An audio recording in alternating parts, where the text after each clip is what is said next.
ராணி திருமணமான பிறகு அவளுடைய வாழ்க்கை முழுக்க மாறிப்போனது. அவள் கனவு கண்ட வாழ்க்கை அன்பும் சந்தோஷமும் நிறைந்த ஒரு உலகம். ஆனால் அந்த சந்தோஷம் நீண்ட நாட்கள் நீடிக்கவில்லை. அவளுடைய கணவர் அரவிந்த் வேலைக்காக வெளிநாட்டுக்குச் செல்ல வேண்டிய நிலை வந்தது.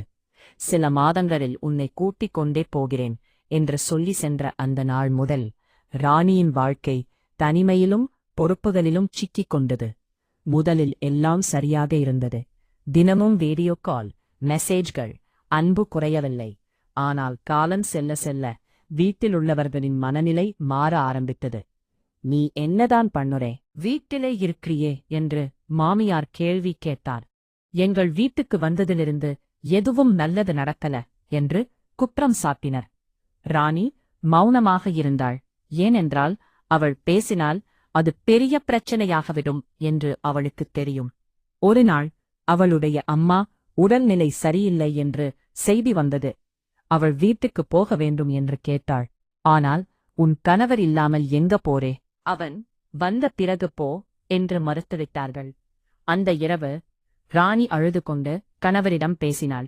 அரவிந்த் அமைதியாக கேட்டார். அடுத்த நாள் அவர் நேரடியாக வீட்டிற்கு அழைத்தார். அவள் என் மனைவி மட்டுமில்ல, ஒரு மகளும். அவளுக்கு அவள் அம்மாவை பார்க்க உரிமை இருக்கிறது. அந்த வார்த்தைகள் அந்த வீட்டில் ஒரு அமைதியை கொண்டு வந்தது. ராணி அம்மாவை பார்க்க சென்றான். அந்த சில நாட்களில் அவள் மனதில் ஒரு மாற்றம் வந்தது.